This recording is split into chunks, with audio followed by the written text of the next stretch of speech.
Bem-vindos a mais um episódio do Fora da Casa Podcast. Então, estamos aqui mais um dia, eu, Felipe Calgaroto Borba e meu amigo Valdir Konopato Júnior. Estamos aqui para apresentar o nosso segundo episódio com convidados do podcast. Estamos no YouTube, no Fora da Casa Podcast, no Instagram, no @Fora da Casa Podcast. Então, Júnior, quem está aqui hoje para conversar conosco? Hoje eu vou tentar não errar a naturalidade do convidado, porque na outra foi a primeira coisa que eu falei e estava errado, mas dessa vez eu vou acertar. Ele é chinense, grande diretor acadêmico do curso de Engenharia Elétrica da URI, né? E o principal, o nosso presidente, nosso querido Adilson Stankiewicz, é Adilson Luiz, né? Adilson Luiz, isso aí. Adilson Luiz Stankiewicz. Muito bem. Adilson, em primeiro lugar, quero te dizer assim, que a gente está muito, muito feliz por ter convidado por participar aqui do nosso podcast. Apesar de que eu sei e imagino que o teu tempo deva ser muito corrido, né? Ainda mais em semana de estreia do nosso Canarinho, né? Muito bem, Júnior. É um prazer para a gente estar aqui com você, com o Felipe, com o Augusto. Isso no Fora da Casa, o segundo entrevistado, uma grande honra, né? Com certeza, com toda a estrutura que vocês estão montando aqui, vai longe esse canal de comunicação aqui.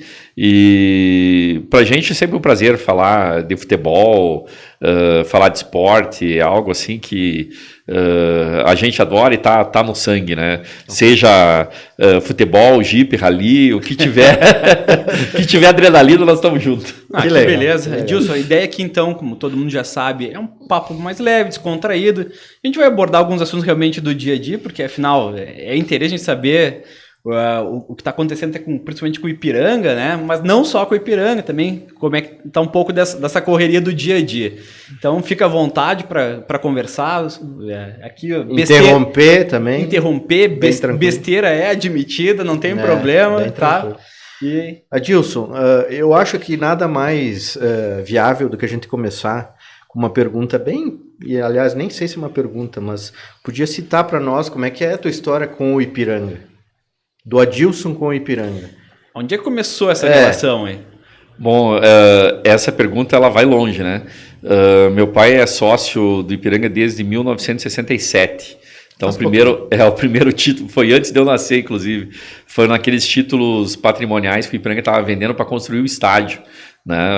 Foi um grande empreendimento na época, imobiliário, esportivo. O pessoal construiu um estádio aqui na cidade que tinha capacidade maior do que o número de habitantes. Isso, cabiam 35 mil pessoas na época e Erechim tinha 25 mil habitantes. Então o pessoal que foi muito empreendedor, muito arrojado, isso mesmo. E meu pai comprou aqueles títulos, né? Aliás, conta a história que o Stroessner, o ditador do Paraguai, comprou títulos do Ipiranga. De tão longe que foi essas vendas. Fazendo um parênteses, né? Eram sorteios de 3, 4 carros por semana. Era um troço assim absurdo, né? Era muito bacana mesmo. Mas enfim, depois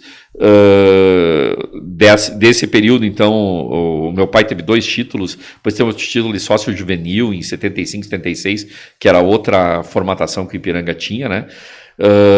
E a gente se criou ali assistindo os jogos como torcedor, né?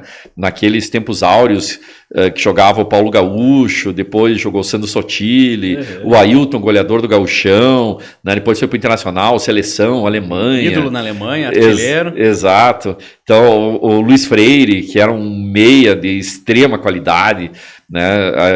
E vendo aquele pessoal jogar com aquela vontade, com aquela garra, com aquela técnica, a gente se apaixonou, né, pelo clube. Depois o clube passou por momentos difíceis também, acabou fechando, abrindo de novo com parcerias, etc., né? E em 2016 fui convidado pelo então presidente, na época era o Tobato, o vice-presidente era o Beto Pessim, a compor a diretoria do clube como diretor administrativo. E aí a gente trabalhou num período ali de 2 anos como diretor, e aí veio a oportunidade de concorrer à presidência, né? Acabamos emplacando eleição por unanimidade, não tivemos outra chapa colocada, e foi bacana porque a gente pôde unir todas as forças do clube, né? No momento que estava difícil, nós tínhamos caído para a segunda divisão, e recomeçar um trabalho lá em 2018, aí sim, em busca de voltarmos à primeira divisão gaúcha e reconstruirmos o clube. Sim, legal. Mas assim, ó, a grande questão, quando tu assumiu o Ipiranga, existia uma crise financeira dentro do clube. Sim ou não? Sim, e vou dizer assim, ó, no futebol a crise financeira é constante. Nunca... ela só oscila, né? Para mais ou para menos. Mais ou para menos. Mas se algum clube dissesse que tá tudo maravilhoso, é mentira, gente. É mentira. Não existe isso no futebol. A atividade financeira é dia a dia. Para pagar as contas não é fácil. Pois é, porque uma das nossas assim, questões que eu acho que a maioria das... Porque o que acontece? Eu sou erechinense e eu me considero torcedor do Ipiranga, desde pequeno também. Mas eu não sou uma pessoa assim... não sou sócio do clube, por exemplo. Então, o que a gente fica sabendo é o que passa na mídia, certo? Mas, assim, a gente sabe que ele passou por grandes dificuldades, o time, assim, e eu te pedi, se tu, quando tu assumiu, tinha essa dificuldade financeira, e para fazer um parâmetro bem longe, se hoje está melhor ou pior. Não, com certeza a gente está com as contas assim em dia, né? Algo que a gente primou desde o primeiro dia foi por garantir os pagamentos. Folha salarial, por exemplo, não pode atrasar. Esse é um grande problema no futebol, né? É difícil porque os recursos eles não entram como numa empresa que você tem uma previsibilidade, né? Os patrocínios, muitas vezes você tem que adiantar para poder pagar contas do ano anterior, eles são inconstantes. O planejamento financeiro no futebol é muito complexo. Depende do resultado em campo, então você conseguir bons resultados, trazer torcedor, fazer bilheteria, e isso acaba sendo assim um grande desafio na parte financeira. Mas algo que a nossa diretoria primou desde o primeiro dia foi: vamos dar prioridade 100% para a folha salarial, não vamos deixar atrasar nem um dia. Porque se você atrasa, o resultado vem no campo. Ou a desmotivação, né, do atleta, eles trabalham sempre no limite. Então, qualquer coisa assim é motivo realmente para desanimar e trazer o reflexo vem rápido, o reflexo vem para baixo. Né? Isso, sempre que vocês veem uma equipe assim, que está caindo, pode ter certeza que atrás da queda vem algum problema nesse sentido, que normalmente aparece logo depois. Né? Então, hoje a gente está indo para o 5º ano de gestão, em 5 anos nós nunca atrasamos salário um dia. Tivemos problema, acertar com todos os fornecedores, a gente renegocia, reparcela e vai, mas na questão salarial a gente sempre manteve as coisas em dia, e isso foi a garantia dos bons resultados, além, claro, de garimpar bons jogadores, fazer uma boa gestão na parte do futebol. Adilson, e esse trabalho tem sido feito pela gestão que está à frente. Tem um objetivo de seguir numa continuidade ou já tem alguém se encaminhando para ir substituindo nessa posição da presidência? Eu pergunto isso por quê? Conversando com o presidente do Glória, Décio Camargo, ali... Gente finíssima. É muito amigo do meu pai, que jogou no Glória lá. Então, ele contando que é uma dificuldade enorme conseguir alguém que se coloque nessa posição. Tanto que ele ficou como presidente por anos. Esse ano ele foi substituído lá. Finalmente conseguiram um candidato que não fosse ele para seguir. É que é um cargo que tem que ter paixão acima de tudo, né? Sim. Então, assim, tá surgindo já uma liderança nova. Eu acho que já tá aparecendo alguém assim, nesse perfil dentro do Ipiranga. Não é fácil para formar novas lideranças também, viu? A gente tem essa dificuldade também. Primeiro, se tu falasse de uma pessoa que é um batalhador do futebol do interior, que é o Décio, a gente tem muita admiração por ele também, é um grande amigo, um grande parceiro, né? E ele lá tem essa dificuldade também. Ele assume de novo não porque ele quer, ele assume de novo porque precisa assumir. Porque precisa, é né? verdade. Ele tem um parceiro que é o proprietário lá daquela empresa de maçãs, que é um grande parceiro dele também. Ele chega e diz: ó, Décio, tem que ser você de novo. Vamos lá, temos que tocar. Anos, o Skill, exatamente. Bancou o Glória. Exatamente, mas então essas parcerias são importantes. Tinha confiança no Décio, o Décio vai assumindo de novo. Agora conseguiu fazer uma sucessão, né? Nós aqui também o projeto era inicialmente para 4 anos, né? Nós estamos indo para mais um mandato e estamos indo até o 6º ano, e seria um momento de renovação, mas infelizmente não conseguimos formar essa renovação nesse período. Então agora o desafio é nos próximos 2 anos nós prepararmos alguém para isso. O ideal seria que o meu vice-presidente, uma pessoa maravilhosa, já faço campanha para ele aqui, que é o José Escúcio, dono da Caçu aqui, uma pessoa fantástica, né? Ipiranguista, é o cara que nos ajuda no momento de dificuldade, uma pessoa maravilhosa. E esse seria o presidente ideal. Zé, vamos lá, estou tentando colocar. E tá convidado para aparecer aqui, viu, Zé? Esse tem história, Júlio. Esse tem história. Ótimo. Precisamos de história. Não, o que a gente quer mais é isso, conversar com as pessoas, que elas venham e contem essas histórias para que todos fiquem sabendo. Mas não é fácil, né? Porque você coloca o teu nome à frente de um clube. O Ipiranga é uma grande empresa. Nós temos lá hoje 55 funcionários, se contar comissão técnica, atletas, o pessoal de operação do clube. E isso exigiria você estar lá 24 horas por dia. Tem uma empresa, você tem que estar junto. É a mesma coisa, né? E quando a gente está os nossos cargos, eles não são remunerados. São cargos voluntários. Todos são voluntários na direção. Aliás, isso está no nosso estatuto, né? Nós não podemos receber. E é legal que seja assim mesmo, porque é no amor. Mas também no amor você precisa trabalhar, né? Sim. Eu sou diretor acadêmico da URI, sou professor. Essa é a minha profissão. Então você dispõe de algumas horas durante o dia, no final de semana, abre mão da família para poder tocar o clube. E não é fácil para achar quem faça isso. Tem que assinar avais grandes que você não assina nem para a família. Nem para a família. Tem que assinar para o clube, né? Não é fácil, Felipe, não é fácil. Não, e já encaixando nós temos esse lado, os dois nós temos a mesma pergunta desse lado. Já encaixando por esse lado, uma pergunta que a gente estava se questionando de onde é que surgiu esse tempo para se dedicar à presidência de Ipiranga, diretor acadêmico, e não só isso, tem outras atividades também, né, Adilson? Bom, o gerenciamento do tempo é algo que a gente faz o tempo inteiro, né?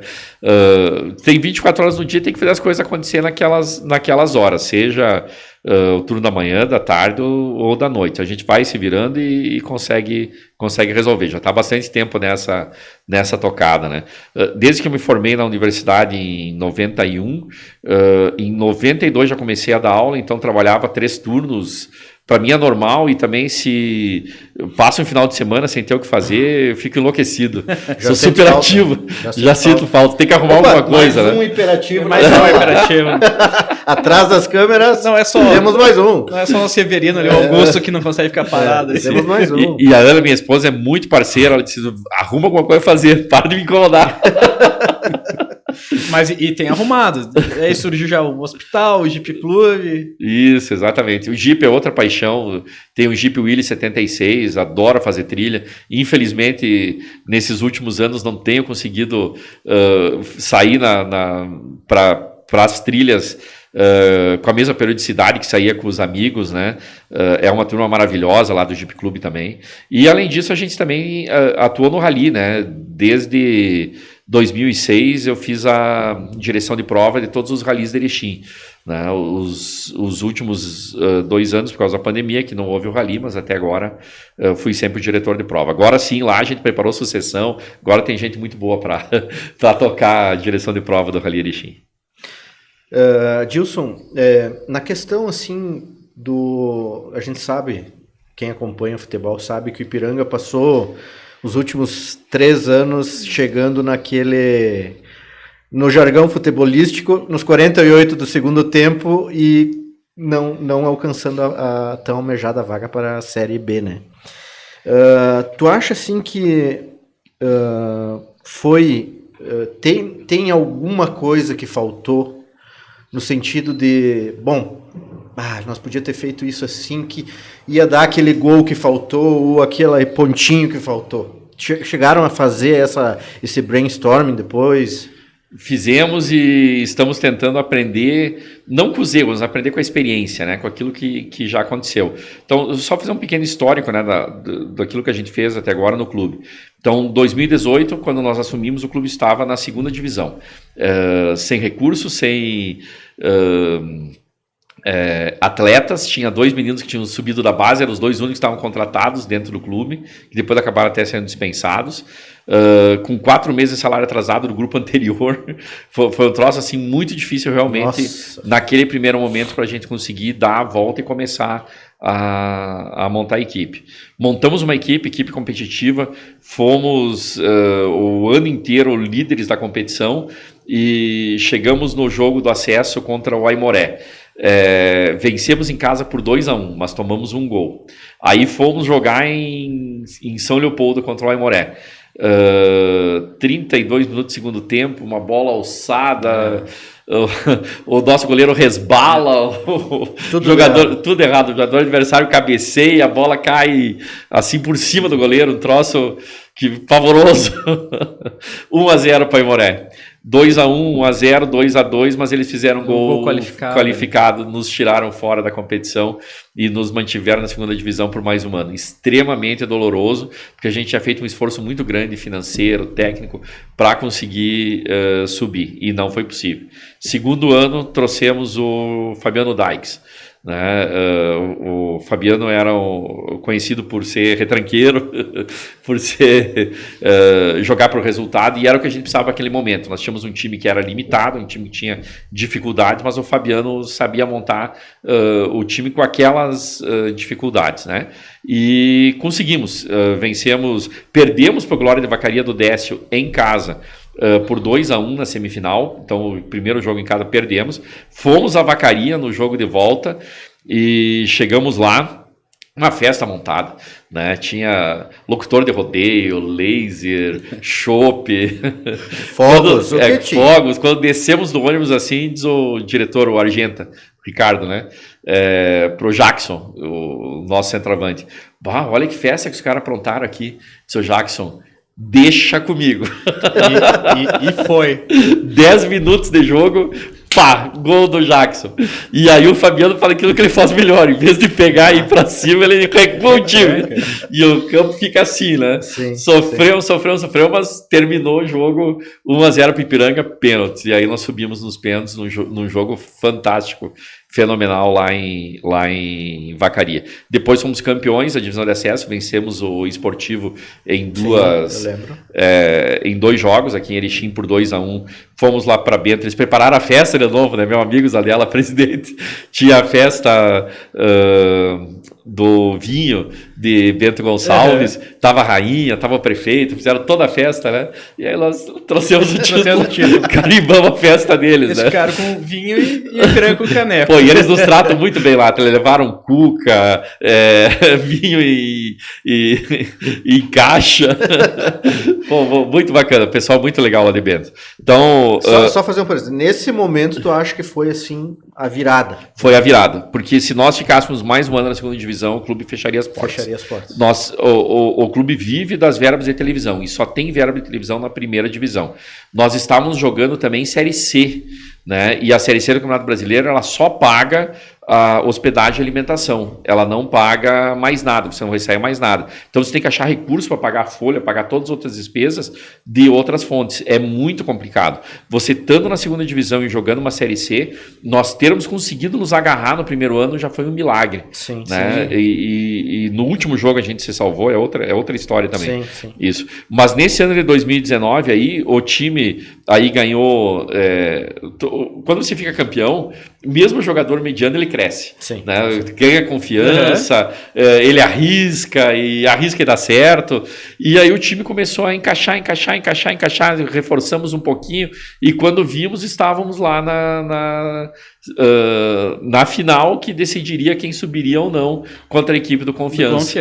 Isso, até eu me lembro de uma frase que o Fabiano falou numa preleção, não é sempre que isso acontece, gente. Aproveitem, porque chegar nesse momento de decisão é raro, né? Fomos a Sergipe, decidi com eles lá, perdemos de 1-0, um jogo muito parelho, voltamos para casa e fomos decidir na nossa casa, precisávamos uma vitória. De 1-0 eu levaria para os pênaltis, 2-0 nós estaríamos classificados. Foi nesse jogo do Confiança que eles trouxeram também torcida? Sim, veio mais de 300 pessoas. Sim. E não só isso, eles mobilizaram o Estado. Estava o vice-governador do Estado, presidente da Assembleia, os deputados deles. Eles fizeram uma festa ali no Brasão fenomenal. Eles alugaram o Brasão e ficaram ali, mais a torcida lá de fora. Né? Não, eu estava nesse jogo, eu fiquei impressionado com a presença da torcida do Confiança ali. Sim, e nós mesmos, nós colocamos pegamos 20 mil pessoas nesse jogo, né? E colocar 20 mil torcedores no interior num jogo que não tem a dupla Grenal envolvida, isso é extremamente raro. Isso foi muito legal. Isso mostrou que Erechim tem torcida. Isso nos animou, né? Realmente nos animou na possibilidade de subir para a Série B. E se subisse para a Série B nesse jogo, seria algo mágico. No outro dia nós teríamos mais 13 mil sócios. Certamente. Estaria fazendo uma escalada, talvez, como a Chapecoense fez, né? Uma Chapecoense fez. Mas, enfim, os deuses do futebol, né? Estávamos vencendo o jogo por 1-0, 42 minutos do segundo tempo, um escanteio, uma bola que era nossa, perdida no meio campo, um escanteio marcado, o jogador do Confiança erra, cobrando escanteio, chuta o chão, cobra abaixo no primeiro pau, onde não tinha ninguém marcando, e o jogador deles quase caindo no chão, cabeceia para trás e faz o gol. Aí foi para matar. Mas também castigo, porque o Fabiano também, nosso técnico da época, podia ter sido mais ousado. Ele fez 1-0 e trouxe o time para trás para levar para os pênaltis. Então, assim como a estratégia dele deu certo para nós subir em outro momento, né? Naquele momento lá faltou ousadia. Isso. Então, são questões que os técnicos têm, né? E assim, eu não estou criticando, dizendo é a forma dele jogar. Quando você contrata, né? Já sabe. Tá no pacote, né? Exato. O Zimmermann, que hoje está no Caxias, joga da mesma forma. Então ele joga num futebol reativo. Mas aí já estávamos na primeira divisão, quase subimos, né? Agora vamos mudar. Agora a gente precisa de um time propositivo. Aí fomos buscar o professor Paulo Henrique Marques. Fizemos um bom campeonato gaúcho, ficamos em 5º lugar no campeonato, fizemos jogos fantásticos contra Grêmio, Internacional, uma equipe muito qualificada, Mossoró, Caprini, Tarek, antes tinha o Simon, Reinaldo, enfim, era um timaço. Um timaço realmente que estava em campo, né? Fomos para a Série C, tivemos um bom desempenho no começo, no final o time caiu, o professor perdeu o ímpeto, perdeu um pouco da vontade, recebeu uma proposta do São Luís de Juí, algo que eu não entendo até hoje, trocou um time de Série C para um time de Série D, mas enfim, também cada um sabe da sua cabeça. Tivemos que trocar o técnico na fase final, nos 2 últimos jogos, senão nós não classificaríamos. Tinha 5 jogos para classificar e o Paulo Henrique perdeu os 3 primeiros, só faltavam 2 e nós estávamos vencer os 2. Era o Ituano fora de casa e o São José em casa. Então trouxemos o Celso Teixeira, que era um motivador, lá Celso Rotti, aquele cara que vem e grita, né? O Celso veio, motivou o time, vencemos o que precisamos, mas aí quando chegou na fase final... Só a motivação não ia conseguir levar. Agora, como no futebol... falou antes ali que quando tu começou do nada, tinha 2 que subiram da base e não tinha mais ninguém. Tu teve um apoio de alguém, tipo, Adilson, isso aqui faz assim, isso aqui faz assado, porque daí é a equipe, né? Com certeza. Mas nesse caso que tu pegou um Ipiranga assim meio quebradote na época, essas pessoas já eram do ramo ou elas também vieram assim meio, vamos pegar junto e vamos fazer acontecer? Na verdade, a diretoria é toda amadora, né? Quem dá o suporte financeiro na hora do aperto, o Zé, o Mário Cavaletti, o seu Gilmar, esse pessoal que é muito parceiro do clube mesmo, né? Mas na parte técnica, na parte do conhecimento técnico, nós precisamos buscar um profissional. E esse foi extremamente importante nesse seria momento. O diretor de futebol? No caso, o executivo de futebol. Isso. O diretor também, eles são amadores, né? Os diretores de futebol nosso é o Ricardo Argenta, o Valmor Vans, na época também o Adelcio Mores e o Renan Tedesco. Esses eram os diretores de futebol. Mas nós tomávamos mais decisões administrativas. Quem conhece o mercado é quem vive do futebol. Isso. Então nós trouxemos um executivo que já tinha trabalhado aqui em 2014, o Renan Mobarak. Hoje ele é executivo do Caxias. Fez um trabalho excelente, foi um grande parceiro, um grande amigo, muito leal, e ele que fazia essa captação, buscar os treinadores, buscar os atletas, sempre com o aval da gente, né? Então, precisamos de um lateral direito. Tem esse custa tanto, tem essa característica, esse custa tanto, tem esse custa tanto. Vamos lá, então ficha 1 é esse, ficha 2 é esse, ficha 3 é esse, vamos tentar. É como se fosse uma oferta de emprego mesmo, esse aqui faz isso, esse faz aquilo. E é como montar um quebra-cabeças, né? Você vai encaixando as peças para fechar com aquilo que o técnico quer, né? Então, esse profissional hoje é indispensável, não tem como não ter ele nos clubes, né?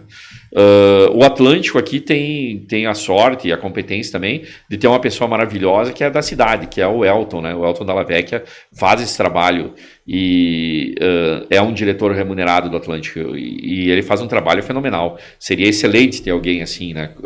Mas no futebol profissional, aqui em Erechim, nós não temos ninguém com essa qualidade, com essa competência. Teria que formar e isso leva muito tempo para formar.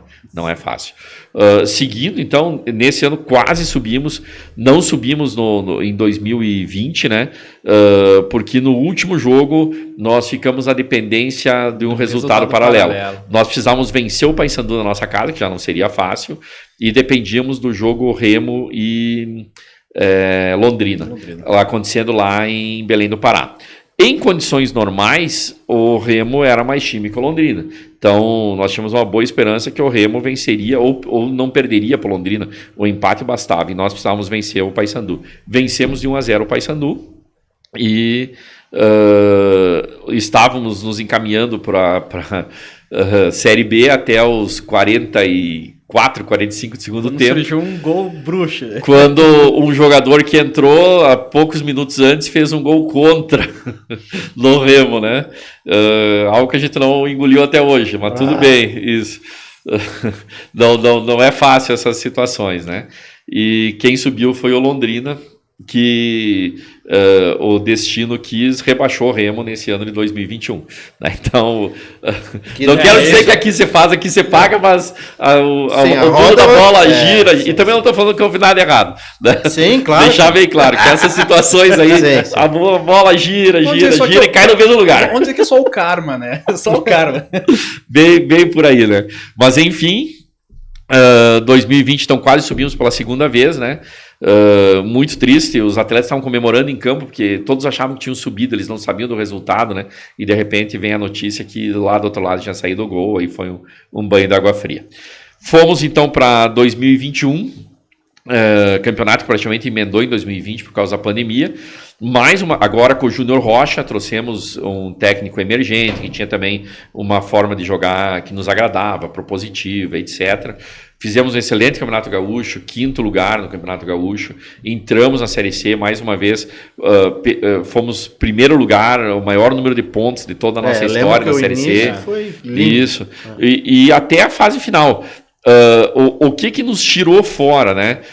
Olhando os resultados, houve um gol que nós sofremos lá em Novo Horizonte, um gol marcado pelo VAR, absurdo, aos 48 do segundo tempo, quando já estava encerrando o jogo, nós estávamos empatando em 0-0, se aquele pênalti não tivesse sido marcado, quem subiria com os resultados todos que aconteceram era o Ipiranga e não o Novo Horizontino. Então, é o detalhe do detalhe.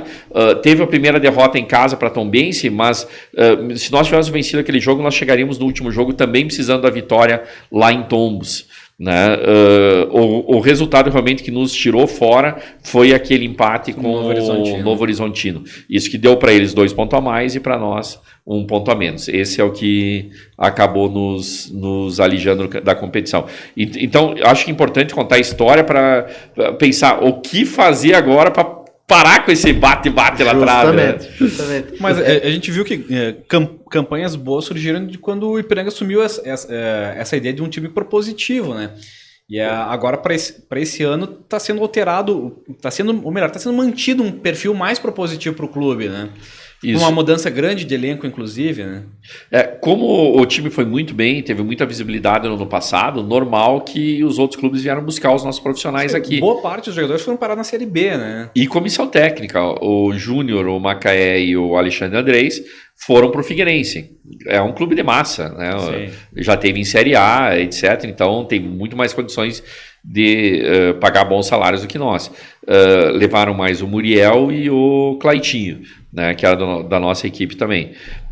O Diego Quirino, que foi o nosso centroavante e goleador da Série C, está no Avaí, Série A. Né? Quer dizer, olha a volta que ele fez, saiu da C direto para a Série A. né? E outros jogadores aí... Se colocaram no Londrina, no Sampaio Corrêa. Isso, exatamente. O Gé Silva lá no Sampaio, agora no foi Vila Nova. Destaque, né, na Série B. Jogando Série B. O Tarek, que está no Botafogo de Ribeirão, estava no Londrina, agora voltou para a Série C com o Botafogo, mas o Botafogo muito poderio também. Sim. Né? O próprio Simon está lá no Londrina, Mossoró, Caprini, enfim, os jogadores subiram, né? É isso que a gente fala, né? Faltou o clube subir. E isso o Argento falou na primeira reunião com os jogadores. Pessoal, todos os anos o nosso clube está subindo os jogadores. Agora está na hora dos jogadores subirem o clube. Né? Vamos subir junto, vamos levar todo mundo junto o clube. E para isso a gente montou algumas estratégias aí nesse ano. O pessoal acha muito assim que... por que não reforçou lá na fase final? A gente não reforça na fase final porque não tem onde reforçar. Essa que é a realidade. Não tem assim um supermercado de jogadores, uma prateleira de jogadores de qualidade que tu possa, no final da competição... Momento, né? Isso, exatamente. Principalmente quando você está numa Série C. Se você está numa Série A e vai buscar jogadores de Série B é uma coisa. Se está na Série C, vou buscar jogadores de Série D, eles estão um nível abaixo. É outra competição. Buscar jogadores de Série B é muito difícil. Qual jogador de Série B que viria? O jogador que está na reserva, que não está contente, aquele que está sem ritmo de jogo. Então, é um risco muito grande de conseguir trazer esse atleta. Não há essa possibilidade, né? Ou você planeja bem até a metade da competição, mais ou menos, ou depois morre, né? Então, nós temos sim um planejamento, conversamos com alguns patrocinadores para que haja um reforço no caixa no período ali inicial, logo depois do início da Série C, para que nós possamos buscar atletas diferenciados dentro daquilo. Olha, me falta um camisa 10, me falta um centroavante. Vamos buscar esses atletas diferenciados para virem a compor o grupo na arrancada ou no início ali do segundo turno, no máximo, da Série C. Para tentar vamos dizer, não chegar no detalhe. Naquele sufoco final que mata todo mundo, né? Exatamente. Mas, Adilson, assim, de um modo bem resumido, gostaria que tu falasse, o Ipiranga subindo para a Série B, claro que eu sei que é outra vida, mas assim, resumindo, ficaria tudo muito mais fácil, desde pagamento de salários, desde contratações, etc, etc. Com certeza, Júnior. Hoje o nosso orçamento é de 5 milhões e meio, mais ou menos, ano. Tá? Então a gente tem que se virar com esse recurso para pagar a folha, para pagar as despesas, pagar também algumas ações trabalhistas que nós temos ainda no passado também.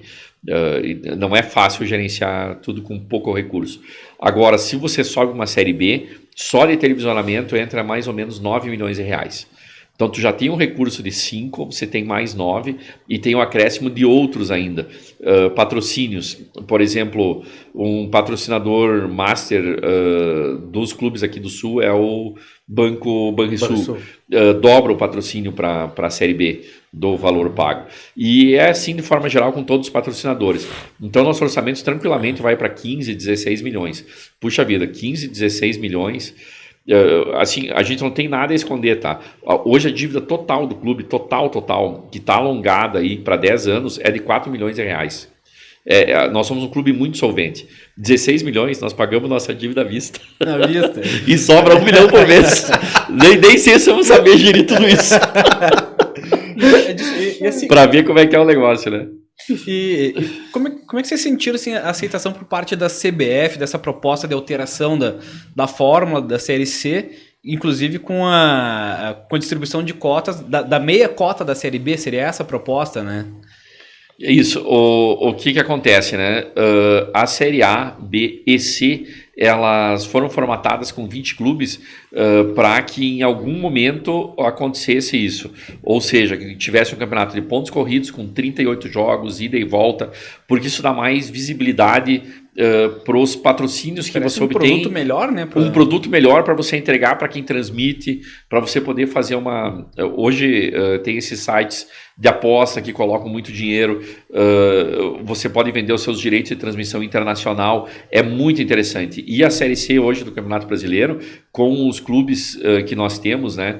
Eu vou citar alguns aqui, clubes de massa: Remo, Paysandu, Botafogo da Paraíba, Vitória, Figueirense, entre tantos outros. Puxa vida, ficou um campeonato muito interessante, um campeonato para público, um campeonato para transmissão. Agora, você tem que poder jogar com toda essa gente, né? Vamos jogar só com os clubes aqui do Sul. É uma atratividade. Se vai jogar com os clubes do Nordeste, puxa, e da região Norte, a atratividade é muito grande. Muito maior. Né? Isso, aí você consegue fazer uma renda maior e tal. A própria CBF consegue vender um patrocínio maior. Então é isso que a gente está indo buscar junto à CBF. É essa valorização da Série C. Entre os clubes isso é entendido de uma forma unânime, né? Isso, exatamente. Mas a CBF ainda não adotou nenhuma posição em relação a isso. Né? Não, a gente está indo lá conversar, né? A gente sabe também que esse ano aqui o campeonato começa em abril, nós já estamos chegando em fevereiro. É muito complicado para conseguir um patrocínio. Seria viabilizar 100 milhões de reais para distribuir entre os clubes. É mais ou menos essa ordem. Seria em torno de 4 milhões e meio para cada clube, tá? Vezes 20 clubes, aí dá 80, 90, 100 milhões com as despesas da competição. Então, você conseguir viabilizar um patrocinador num prazo tão curto, a gente sabe que é complicado, mas nós temos que começar com esse trabalho. Então, vamos levar. Então, o que a gente espera da CBF? Que nos diga assim, vamos fazer para 2023, vamos fazer para 2024, vamos começar a preparar. O Ipiranga está na Série C há 6 anos, né? Esse recurso seria extremamente importante para nós. Se não der, nós estamos levando um plano B. Esse plano B joga todos contra todos, que também fica interessante. Então, televisionamento, nós vamos jogar contra o Remo, Paysandu, Botafogo ou Vitória, mas num turno único que dariam 19 jogos. Acresce apenas um jogo no formato atual. E aí depois vai para um quadrangular, a exemplo do que a gente já tem. Classificaria os 8 primeiros, faz 2 quadrangulares e segue. Nesse caso, então, com um recurso de R$1 milhão para cada clube. Já seria uma alternativa mais viável para o clube, né? Isso, e para a CBF também. O ano passado nós já recebemos R$400 mil cada clube em forma de auxílio emergencial por causa da pandemia. Então esse ano aqui ele passaria R$1 milhão, um pouquinho mais de investimento. A gente acredita que esse formato ele é bem viável. Tem não unanimidade, mas a votação da maioria dos clubes para esse formato, e nós vamos tentar viabilizar isso. Ótimo. E a pandemia em si, ela... Agora que estão liberando, né, assim, vamos dizer, de fato, 100% de capacidade de estádio, até tu comentou agora há pouco ali que o jogo contra o Inter está confirmadíssimo, né, tudo certinho, mas com certeza deve ter sido uma pedra no teu sapato, né? Não foi fácil, foram 2 anos muito difíceis, por isso também que a gente aceitou o desafio de tocar mais 2 anos, porque com o público muda tudo, Júnior. Sim. E o pessoal diz, mas lá no Ipiranga não vai público, vai pouca gente. Nós temos um estádio muito grande, né? Sei que o pessoal gosta muito de comparar com o Atlântico, né? Que enche lá no Atlântico. Mas o Atlântico, 1.500 pessoas, está absolutamente lotado. E nós, 1.500 pessoas... Parece que está vazio. Parece o Saara. Parece o Saara. E é mais ou menos a média de público que nós temos, né? Pega o ano passado, nós tivemos aqui em Erechim o jogo com o Grêmio, estreando o Thiago Nunes, o Grêmio com o time completo. Nesse jogo nós faríamos 1 milhão, 1 milhão e 200 de renda, e estaria totalmente lotado. Há muitos anos que o Grêmio não vinha a Erechim com o seu time completo. Então só esse recurso já nos zerava todas as contas do ano passado, para você ter uma ideia, um jogo. E cada jogo tradicional dá em torno de 25, 30 mil de receita. São mais 11 jogos, 12 jogos é 350 mil. Puxa, faltou então 1,5 milhão dos nossos cofres em função da pandemia, só pelo fato de não ter público. Nem se fala de outras rendas adicionais que você teria, né? E isso está retomando agora. Claro que as pessoas ainda estão com medo, precisa ter a questão da vacinação, né? Apresentar o comprovante de vacinação, nem todos se vacinaram, quiseram vacinar, então tem uma redução de público por isso também, mas já está um momento bem melhor, né? Bem melhor do que era. O próprio gabinete de crise do governo teve esse entendimento de manter a capacidade capacidade total. Claro, vamos tomar os cuidados, se use máscara, o álcool gel, apresente o certificado de vacinação e vamos lá, temos que sobreviver como Mas clube. foi até interessante ter comentado do Atlântico, porque o Felipe nós comentamos antes sobre a questão de ter um time, dentro da cidade, um time que fosse o rival, vamos dizer assim, né? Tu acha que isso melhoraria pro Ipiranga ter um rival dentro da cidade? Como tem... Porque a gente vê... Juventude de Caxias, Brasil e Pelotas. Exatamente, Brasil e Pelotas, ou Santa Cruz mesmo, a Avenida e o Santa Cruz. Isso sempre em algum momento levou um clube a tentar superar o outro, né? Será que isso poderia ser um fator, eventualmente, aqui também? Sim, eu não quero que me entendam mal, pelo amor de Deus. O professor Júlio é meu amigão, presidente do Atlântico, e o pessoal lá também, já trabalhei com eles também, são pessoas maravilhosas, né? E a gente tem muito orgulho do Atlântico Futsal, por todas as conquistas que eles têm. Certeza. Isso é extremamente importante para a cidade. Aliás, Erechim tem 3 pilares esportivos, é o Ipiranga, o Atlântico e o Rally. Esses são os 3 grandes pilares, sem menosprezar os outros. Esses são os 3 que trazem visibilidade para a nossa comunidade, né? Mas precisamos do nosso rival. Se a gente já falou, seria tão legal ter um rival de novo. E faz os dois crescer, sabe? Faz os dois crescerem juntos. Hoje a gente torce um pro outro, né? Óbvio, já são esportes diferentes, né? Era Atlanga, né? Isso. Eu não vivi essa fase, porque eu nasci em 68 e os 2 clubes fecharam ali de 74 a 76, foi os anos de fechamento, né? Mas quem viveu essa fase mesmo disse que era fenomenal. Quando tinha os Atlangas, o pessoal parava a cidade, né? E eram os bolinhos daqui, dali, todo mundo, quem que vai jogar, como é que vai ser, estádio lotado, mobilizava quando era na Baixada Rubra, quando era no Colosso da Lagoa, então no Estádio da Montanha anteriormente, né? Até moro lá, exatamente, era o Estádio da Montanha. Enfim, isso faz os dois crescerem, né? Então realmente o nosso rival faz falta. Aí nós fomos buscar outros rivais, né? O rival era o Passo Fundo. Pô, os caras queriam ir pra 2ª divisão. O rival era o Gaúcho. O Gaúcho também era outro. Também... o Gaúcho agora voltou pra 2ª, né? Era legal também essa rivalidade com o Passo Fundo. Hoje talvez os nossos rivais ali são São Luís. O São Luís agora talvez o Frederiquense. O Caxias. O Frederiquense são mais nossos parceiros. São um pessoal muito bacana, né? O Caxias até teve o amistoso agora recentemente e conseguiu a vitória no amistoso, né? Pro próprio amistoso, foi pegado, foi paulhado, reclamação com a arbitragem. Como tem que ser, isso é legal, né? Não, isso já é o preparativo para o que vem pela frente, pelo gauchão, né? E hoje, pelo ranking, o Ipiranga é a 5ª força do futebol gaúcho, né? E entre os 50 primeiros do futebol nacional, né? E na prática, o sentimento é que pode confirmar, no mínimo, essa 5ª colocação no gauchão? Bem isso, Felipe. Nós colocamos lá como objetivo para a comissão técnica e para os atletas. O Ipiranga é a 50ª força brasileira e no Rio Grande do Sul nós estamos atrás do Grêmio, do Internacional, do Juventude e do Brasil de Pelotas. Nós somos a 5ª força. Então é inadmissível ficar de 5º para trás. Nos 2 últimos campeonatos nós temos ficado em 5º. Então agora nós temos que avançar. Nessa competição nós temos que chegar no mínimo à semifinal. Pegar um 3º ou 4º lugar. É importante isso pelo aspecto financeiro, porque possivelmente dá uma Copa do Brasil.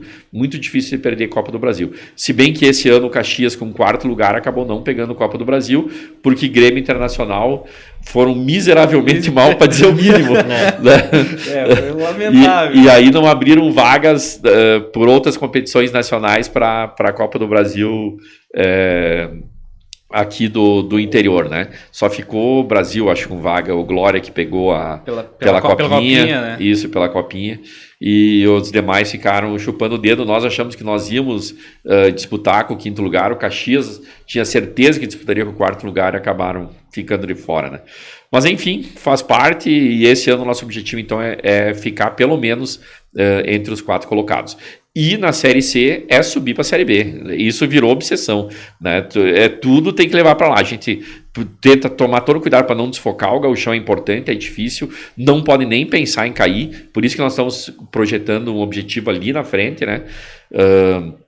para que a gente busque. Então, só fazendo o fechamento de toda aquela história que a gente contou antes, houve esse momento de renovação, levaram os atletas, chegou um novo executivo de futebol, que é o Farney. O Farney é um rapaz jovem, tem 40 anos, muito ambicioso no sentido de querer crescer no futebol. Ele veio no Nova Mutum, lá do Mato Grosso, ele pegou Nova Mutum, era um clube praticamente da várzea. No primeiro ano levou Nova Mutum para a primeira divisão mato-grossense, no segundo ano foi campeão estadual. Com um time lá do interior do Mato Grosso, né? Então isso já demonstra a caminhada dele. Ele trabalhou no Brasil de Pelotas, já trabalhou no São Paulo e Rio Grande, já trabalhou também com o escritório de agenciamento de atletas. Todas essas experiências dele nos ajudam. E o cara é formado em filosofia ainda, né? Filosofia. Muito legal. Ele tem licenciatura e bacharelado também em educação física, mas a primeira graduação dele é filosofia. Cara fenomenal, entende muito de futebol e tenho certeza que a equipe que ele montou é muito qualificada. E para fechar a cereja do bolo, trouxe o Luizinho Vieira. O Luizinho Vieira é um camisa 10, na época de jogador, aquele camisa 10 que nós precisaríamos hoje. Sim. Até vendo uns gols que ele falou, professor, vou ter fichar. Entra em campo e só marca gol de falta. Tá louco de bom já. Isso. Ele tirou o Ipiranga, inclusive, aqui com o gol dele, tirou de uma semifinal de um gauchão.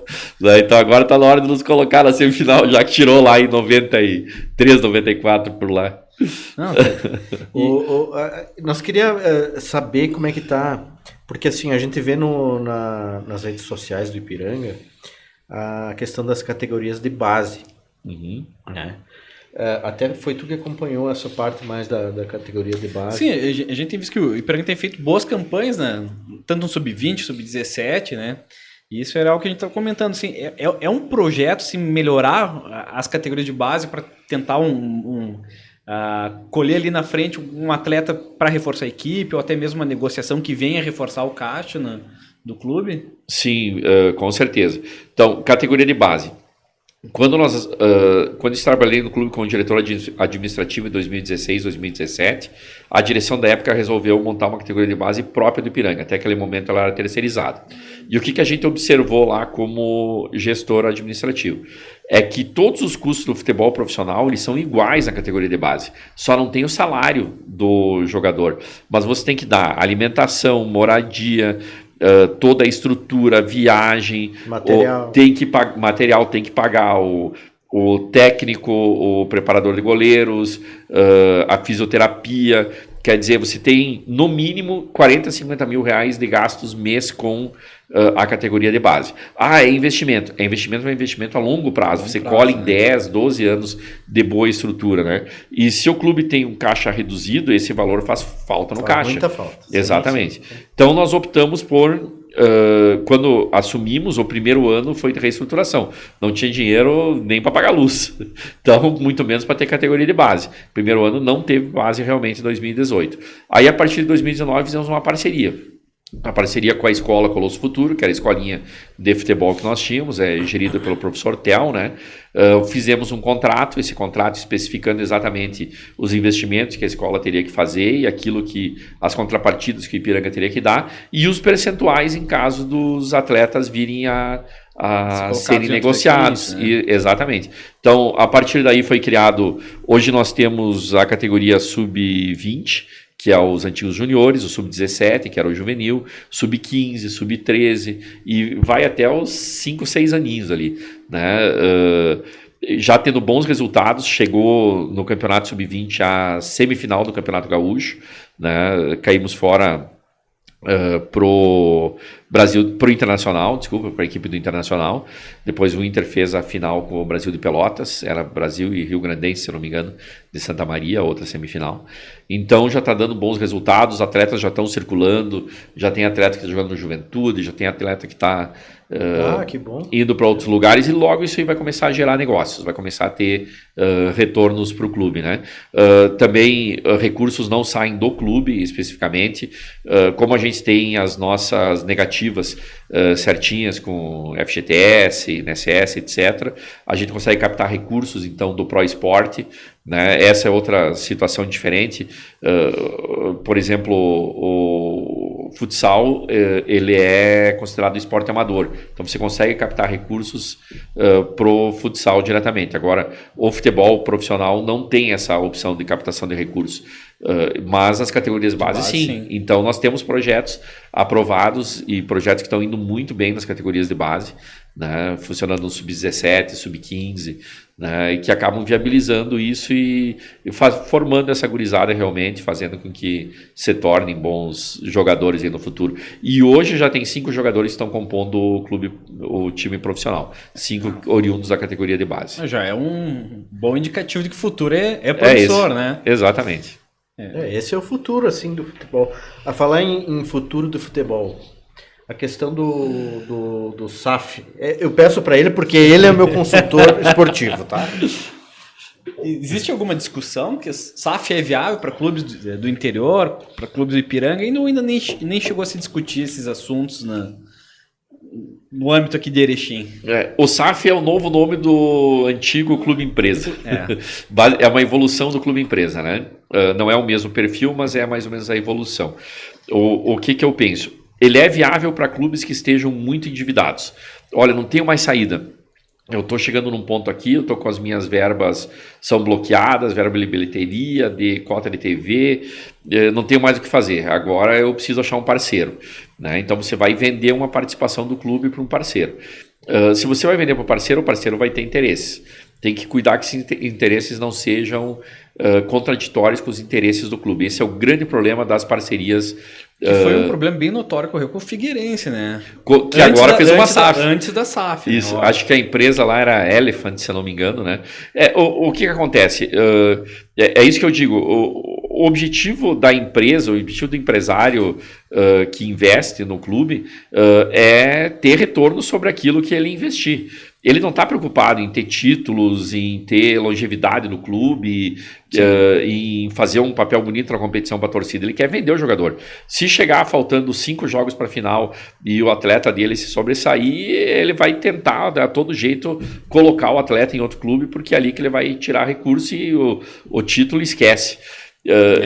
Eu acho que esse sentimento não é legal.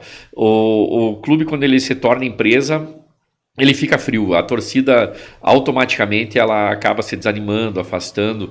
Eu vou dar um exemplo, um clube de grande sucesso no Brasil, Bragantino, né? Antes era Red Bull, era um clube puramente empresarial, né? Mas eles não conseguiam dar o pulo porque eles também não tinham uma torcida. Fizeram uma parceria com o time do Bragantino, que era um time tradicional da cidade de Bragança Paulista, se tornaram o Bragantino. Mas continua sendo aquele troço frio. Não é um time que tem sucesso, etc., mas não é um time que representa. Torcida tímida ainda no estádio, não é algo que... Isso, porque o torcedor vai lá, Red Bull. Tem aquela paixão de ir lá e... Isso, os verdadeiros clubes no mundo, eles são geridos de forma associativa, Barcelona, Real Madrid, Manchester, mas com uma gestão profissional, né? Aí já é diferente, aí já é outra coisa. Nós vamos gerir como direção, o pessoal se doando, mas vamos gerir de uma forma profissional. Isso, aí sim, aí beleza, aí eu acho que é tranquilo. Cada um tem uma opinião, né? Agora, se eu estivesse na situação que está o Cruzeiro, eu também faria SAF. Não, com certeza. Certo. E achando o Ronaldo aí... Ronaldo, pouco dinheiro. Futebol é um assunto que rende, a gente precisaria de, no mínimo, mais uns 4 ou 5 episódios para esgotar o que a gente pensou em conversar hoje aqui. Né? Verdade. Mas a gente entende a limitação de tempo. Semana de estreia no Gauchão, bastante compromisso. Edilson, a gente tem aqui tá criando um costume de deixar sempre o nosso convidado uma pergunta, assim, que é a pergunta-chave do nosso podcast. O que tu já fez na tua vida, ou já pensou, ou projeta para o teu futuro, assim, que realmente é fora da casa?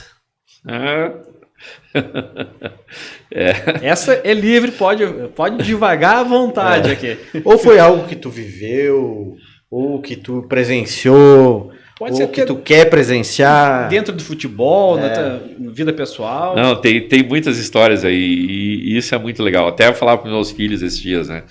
Meus filhos são extremamente certinhos, né? Pessoal, tem que viver. Volta e meia tem que fazer alguma coisa meio louca. A vida é assim, né? Se você não se arriscar, Ficar sempre... Olha o conselho que o pai tá dando pro filho, né? Volta e meia, tu tem que pegar a moto e fazer uma trilha. Eu só não vou saltar de paraquedas porque meu joelho não me deixa, senão eu iria. Pegar o Jeep... Adoraria, né? Mas tem, assim, muitas histórias. O que eu gostaria realmente, o desejo que a gente acalenta, é ver o Ipiranga numa Série B do Campeonato Brasileiro. Nem que seja um ano.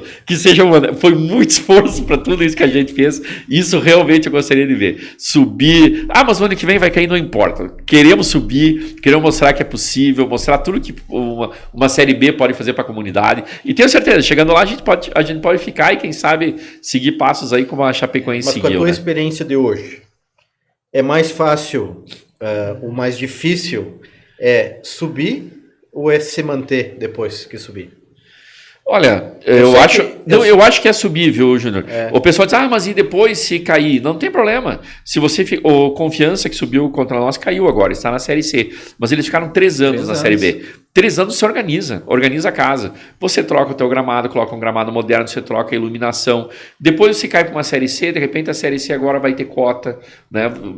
Tranquilo. Mas o subir é essencial para você conseguir se organizar. Primeiro tem que chegar lá. Exatamente. E chegando lá, fizer isso que a Confiança fez, ficar 3 anos, se organiza o clube pro resto da vida. Isso eu tenho certeza. Então, meu sonho mesmo é ver o Ipiranga na Série B. Bom, contar uma história, se você me permite, vou contar uma. Essa é no tempo do rally, né? O Cláudio Palhosa, né? Meu compadre, amigo aí, grande parceiro, organizou uma turma aqui de Erechim para nós irmos conhecer o Mundial de Rally na Argentina. Isso. E nós estávamos começando aqui, né, com os primeiros passos. O primeiro rally foi em 98, ele estava crescendo, né? A gente começou a acalentar o sonho de trazer para cá o Sul-Americano, trazer para cá grandes provas, né? Então foi para lá o Cláudio, o Everton Barbieri, o Ademir 29 e eu. Fomos em 4 de carro, né, até Córdoba. Isso dá 1.700, 1.800 quilômetros, né? 2 dias de viagem. Primeiro dia paramos lá em Uruguaiana, tal, e na sequência fomos para lá. Então ia revezando no volante, né? Quando estava passando no meio de uma cidade lá na Argentina, tinha um caminhão de lixo na frente, o cara andava devagar, eu disse, não, só vou passar, né? Tinha faixa dupla, né? Ultrapassei, né? Quando chegou ali na frente, eu olhava, uma sirene, né? Eu olhava pelo retrovisor e não enxergava nada. Eu, cadê? Não tem nada. Tem uma moto aí atrás e um cara vestido de cor-de-rosa. Coisa estranha isso aí. Parei, era a polícia municipal deles lá, o departamento de trânsito da cidade era de rosa. Os panteras cor-de-rosa. O cara desce lá e carteira, olha, um brasileiro, não conhece faixa dupla? Faixa dupla, não podia passar, mas tinha um caminhão na frente. Faixa dupla, Argentina, Brasil, Camboriú, tudo igual, não pode passar. E agora? Não, tem que ir à Gendarmeria Federal, vocês vão para Córdoba? Não vão mais chegar. Aí, bom, e agora, o que nós fizemos? Não tem um regalo, uma caixinha de bombom, qualquer coisa aí? Uma caixinha de bombom da tia. E aí ele... eu não vou segurar vocês, se segurar vocês aqui, vocês vão ficar 2 dias aqui, né? Deu uma caixinha de bombom lá, ele nos deu tchau, desejou uma boa viagem, mandou embora, né? Foi muito legal. Isso na ida, né? Bom, eu gordo, né? Aí sentado no banco de trás, passando pela rodovia, já nós já sem comer há 8, 9 horas. De repente vejo um McDonald's do outro lado. E era o Barbieri dirigindo, né? Disse, Everton, para! E o Everton, pode deixar, eu vou fazer a volta lá na frente. Estou esperando a volta até hoje. Foi reto? Foi embora? Foi reto. Não, mas depois ele se redimiu, viu? Então. Só continuando a história, né? Chegamos na Argentina, muito legal, fomos bem recebidos, né? Ficamos num hotel lá... em Vila Carlos Paz, um lugar muito bonito, é uma cidade turística tipo Gramado, na beira de um lago, aos pés da montanha, onde é a sede do Rally, né? E fomos pro hotel, então ficou no quarto eu e o Dodo, e no outro quarto o Dodinho, que é o Barbieri, e o 29, né? E o 29 veio no nosso quarto, tava só de cueca, era um quarto na frente do outro, né? Atravessou o corredor, entrou no quarto, veio pegar não sei o que ele tinha esquecido, né? E quando foi voltar, o Everton trancou o quarto. E nós trancamos o nosso. E ele ficou desesperado no meio do caminho, né? Um batia numa porta e batia na outra. Cheio de câmera no hotel. Ah, 29, essa tu não contou, né? Pega o 29. Essa tu não contou, 29. Uns 30 minutos correndo, se escondendo, e abria a porta, ele se escondia de novo. Até que ficou com o dó e abriu a porta para ele entrar, meu. Tá. No outro dia, nós saímos do hotel, né? Os funcionários olhavam e. Olha o da cueca ali. Você matava de rir, né? Não terminava, né? Mas tudo bem, então foi muito bom, foi excelente rally. Realmente a gente viu toda a estrutura, acompanhei o Mundial a bordo do carro Time Control. Ele passa 1h30 antes conferindo todos os equipamentos eletrônicos, transmissão, etc. Aprendi um monte. O Dodo ficou na direção de prova, o Everton na parte de imprensa, e o 29 acompanhou o diretor de prova, sentou do lado do diretor de prova. Ele era o diretor de prova de Erechim na época, né? E ficou junto, foi uma experiência fenomenal. Voltamos, tudo tranquilo, pegamos o final do rally lá, era 5h30, 6 horas da tarde, vamos para casa. Vamos para casa, e viemos direto, revezando sem parar os 1.500, 1.800 quilômetros lá. No outro dia, antes do meio-dia, a gente estava em casa, né? Mas aí fizemos um jantar para comemorar uma semana depois na chácara do 29, lá na barragem. E, para minha surpresa, vem o Everton Barbieri trazendo uma bandejinha do McDonald's, o papel do McDonald's, um McFish, um copo de Coca-Cola com gelo do McDonald's. Como ele conseguiu? Lá na beira da barragem. Isso lembrou disso, para te não ficar traumatizado. Pronto, resolveu o problema. Fechou a história. Isso, mas são coisas assim que acaba marcando a vida da gente, né? Sim. E isso que eu digo pros filhos: arrisquem, façam, é meio loucura, não interessa, vai, aproveite. Se você ficar em casa assistindo televisão, com certeza não vai acontecer. Não vai viver. Viva, arrisque, faça, saia com os amigos, faça a trilha, pule de paraquedas, né? Risco a gente tem, viver, ninguém vai sair vivo daqui mesmo, né? Com cuidado, mas vamos ao máximo que der e vamos viver. Esse é o negócio. O que são as experiências e histórias, né? Essa a gente pode contar sempre e é proveitoso, né? Agora coloque essa no ar aí, eu quero ver o 29 desmentir. O 29 vai ter que... Vai ter direito de resposta. Vai ter direito de resposta, exatamente. Adilson, vamos então só te agradecer, tá? Agradecer pelo teu... Eu sei que o teu tempo é precioso, então obrigado por dar essa chance para nós aí. E dizer assim que a gente espera e tem também esse sonho de fora da casa, de ver o Ipiranga na Série B, e esse ano vai, com certeza. Temos exemplo do Fortaleza, e bateu tantos anos na trave, e hoje está colhendo os frutos, né? Isso mesmo.